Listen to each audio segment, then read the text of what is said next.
या जिस तरह से देखिए कि लोगों के आंखों में प्रॉब्लम होता है, लोग देख नहीं पाते हैं। अब आप लोगों के बीच में आते हैं, करीबन 10,000 से ज्यादा लोगों का आपने ऑपरेशन करा दिया है आंखों का। तो ये दिमाग में आपको कैसे आया कि लोगों को ऑपरेशन कराना चाहिए, लोगों को सेवा करना चाहिए? कैसे दिमाग में इस तरह की सेवा भावना आई? हमारा ये 2009 से चल रहा है। प्रेम मिलन कोलकाता और मारवाड़ी रिलीफ सोसाइटी में हम रेगुलर ये कर रहे हैं।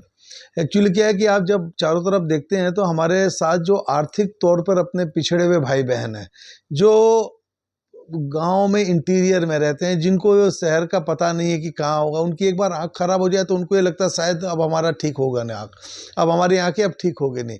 उनको ये विश्वास दिलाना, फिर उनको वहाँ से हम लोग लेके आते हैं और यहाँ ला बस से लाते हैं, बस से ला करके और यहाँ ऑपरेशन करा के पोस्ट ऑपरेशन जो है उनको वो रखा जाता है एक दिन, फिर आंखों की पट्टी वगैरह चेंज करके और 1 महीने की दवाई दे के छोड़ा जाता है। मैं प्रकाश पारक हूँ, प्रकाश पारक चैरिटेबल ट्रस्ट हमारा, उसके अंतर्गत 10,000 लोगों का निःशुल्क ऑपरेशन आँखों का, जिसमें 1 पैसा भी नहीं लिया गया है, अभी तक हो चुका है। और आशा करते हैं कि आगे ये कारवां यूं ही चलता रहे, ईश्वर का आशीर्वाद हम पर बना रहे। कहीं ना कहीं आपको प्रेरणा मिला, तो ये प्रेरणा स्रोत, जैसे आप हॉस्पिटल है, कई हॉस्पिटलों में लोगों के लिए निःशुल्क खाने की व्यवस्था किए है, तो कैसे कर पाते हैं ये? कैसे होता है? इसके पीछे कितने लोग हैं और कैसे काम करते हैं आप? चूंकि सारा भाग दौड़ है, उनके बावजूद भी समय देते हैं, फिर कैसे हो पाता है सारा काम?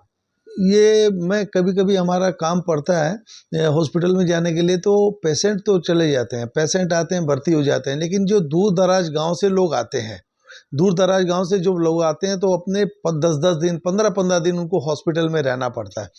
तो उनके एक जो आर्थिक तौर पर पिछड़े हुए हैं, उनके लिए रोज का 100-150 रुपया का भोजन का भी करना उनके लिए संभव नहीं है।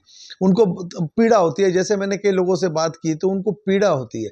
तो ये सब देखते हुए मैंने डॉक्टर सुदीप्तो रॉय है, जो मेडिकल के चेयरमैन हैं और आरजी करके चेयरमैन है, उनसे हम मिले और बात की, फिर लायंस क्लब के साथ जुड़ करके और हमने एक बीड़ा उठाया कि नहीं, हमारे रोगियों के साथ जो भी आते हैं उनको हम अच्छी तरह से भोजन, पौष्टिक भोजन, जैसे सुबह का जो भोजन हम देते हैं वो दाल भात सब्जी और अचार, और वो ये भोजन हम सुबह 600 जनों को देते हैं और शाम को हम देते हैं 500 जनों को, जिसमें रोटी सब्जी और हलवा, और बहुत ही बढ़िया क्वालिटी का ये रहता है, जो खाना हम और आप भी अच्छी तरह खा सकते हैं और बहुत पसंद करके खा सकते हैं। और लोग इसके लिए काफ़ी इंतज़ार करते हैं लाइन लगा के कि कब हमारी गाड़ी आएगी, और गाड़ी के आते ही गरम गरम खाना उनको परोसा जाता है। और ये सेवा भाव हमारे भीतर में, ये सब देखने के बाद में कि ये इस तरह से लोग आके किस तरह से रहते हैं, क्योंकि कई बार हमने देखा है कि बात करते हैं तो देखा है कि सुबह हम 4 बिस्कुट और पानी कर लेते हैं और रात में हम खाना खाएंगे ताकि रात में नींद आ जाए। ये लोगों का भाव था, ये सुन के मन बहुत ज़्यादा विचलित हुआ। ईश्वर कृपा से ये काम चालू हुए 3 साल हो चुके हैं और प्रार्थना यही है कि आगे भी चलता रहे। लोगों का फीडबैक कैसा मिलता है? जिनका आप ऑपरेशन कराते हैं, ट्रीटमेंट हो जाता है, पैसा है, पैसा नहीं है, भाव से आते हैं, तो लोगों की जो प्रतिक्रिया होती है, कैसे आपके प्रति व्यक्त करते हैं? कैसे अपने खुद को जाहिर करते हैं कि नहीं? कई बार तो बहुत एम्बैरेस होता है कि पाँव छूने लग जाता है कभी कुछ, क्योंकि देखिए उनके लिए छोटा अमाउंट आप और हमारे लिए हो सकता है, लेकिन उनके लिए वो बड़ा अमाउंट है। इसलिए उनको जब आंखों की रोशनी मिलती है तो उनके लिए तो पूरा संसार ही एकदम प्रकाशमय हो जाता है। उनके इतना ज़्यादा वो खुश होते हैं कि क्योंकि उनका रोज़मर्रा का काम जो है उसमें उनको बहुत कष्ट होता है। कैटरेक्ट का ऑपरेशन आप जानते होंगे, ये कैटरेक्ट का ऑपरेशन होता है, मैं आपको बता दूं। कैटरेक्ट के कारण से उनको ये लगता है कि धीरे धीरे हमारी आंखें चलेगी, अब ये नहीं आएगी, क्योंकि उनके पास में उतना सूचना नहीं होती है उनको कि नहीं ये कैटरेक्ट का ऑपरेशन है, ठीक हो जाएगा। फिर हो भी जाए तो उनको कौन वहाँ लाए, कैसी व्यवस्था हो, कौन उनका जरिया बने, तो हम उनका जरिया बनते हैं और उस जरिया बन करके और उनको वहाँ से ला करके उनको विश्वास दिलाते हैं कि आपकी आंखें ठीक हो जाएगी। और जब उनकी आंखें ठीक होती है तो उनके जो खुशी के भाव है, ये संतुष्ट आदमी को सबसे ज़्यादा संतुष्टि उसी में मिलती है कि उनकी जो भावना रहती है, उनके चेहरे पे जो खुशी मिलती है, उसका कोई मोल नहीं, ये अनमोल है।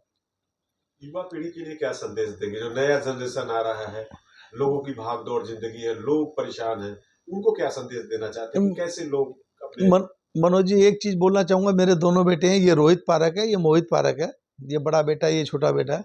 मेरे हर प्रोग्राम में जब भी आई कैंप होता है, चाहे प्रेम मिलन में हो, चाहे मारवाड़ी रिलीफ सोसाइटी में हो, मेरे दोनों बेटे हर प्रोग्राम में जाते हैं, कभी भी ये मिस नहीं करते। और हम इंतज़ार करते रहते हैं कि जिस दिन हमको डेट मिलती है कि भाई, हर बार तो हम नहीं कराते, लेकिन इंतज़ार करते रहे कि संडे को हमारा है, तो हम लोग एकदम पक्का टाइम से पहुंचते हैं। और हमारा कितना भी ज़रूरी काम हो, हमारे लिए सबसे प्रायोरिटी यही है। और युवा, जैसे मैं अपने बच्चों को ले जाता हूँ, आजकल के बच्चे हैं डिस्को में जाएंगे, ये करेंगे, सब चीज़ ज़रूरी है, आप इंजॉय करिए, मैं उसके लिए मना नहीं करता, लेकिन ये भी हमारा एक कर्तव्य है जिससे हमको विमुख नहीं हो सकते। और मैं युवा पीढ़ी को यही बोलना चाहूँगा, आप सब करो, लेकिन ये जो कार्य है, इस कार्य में भी आगे बढ़ो, क्योंकि आप लोग आगे आओगे तभी ये काम आगे बढ़ पाएगा। हम एक जनरेशन और आगे जाएंगे तो आप हमारी जगह लोगे, लेकिन आपको आकर के ये काम जरूर संभालना चाहिए, चाहे आँखों का हो, चाहे और भी कई तरह के काम है, जरूर से जरूर समाज की सेवा के लिए जुड़ना चाहिए आप।